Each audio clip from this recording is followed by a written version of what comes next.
Anonymous is Coyote Girl by Anita Endrezze. From a newspaper photo and article about my godfather, James Moreno, East Los Angeles, 1950. 3 police officers took a brutal beating in a wild free-for-all with a family, including 3 young girls. From left, James, 19, and Alex, 22, in jail after the fracas on the porch of their home at 3307 Hunter.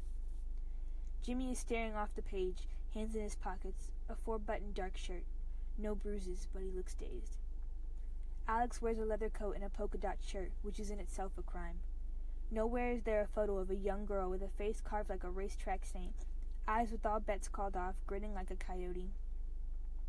Officer Parks had his glasses broken with his own sap and was thrown through a window. Jimmy and Alex are my dad's cousins, lived on Boyle Heights and Tortillas. Mama says the cops always harassed them, those niños from East L.A., driving their lowriders, chrome shinier than a cop's badge. And why wasn't Coyote Girl mentioned? That round-armed girl with a punch like a bag of bees, a girl with old eyes, her lips cracking open as she saw the cops sailing through the glass, boiling out of Boyle Heights, skidding on the sidewalk, flat as a tortilla. The officers received severe cuts and bruises, were treated at a hospital and released in time to jail the youths, who were charged with assault with a deadly weapon. 2 years later, I was born and Jimmy entered the church, hands in his pockets, shoulders hunched, watching the christening. 4 drops of water, like popped-off wafer-thin buttons, fell on my head. No. He never showed up that day, or any other. My spiritual guardian must have been there in spirit alone.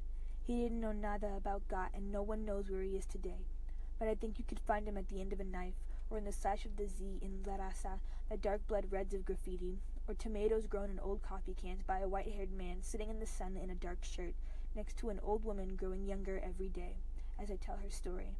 My story, our story, with all the grace and power of a deadly weapon. Anonymous is Coyote.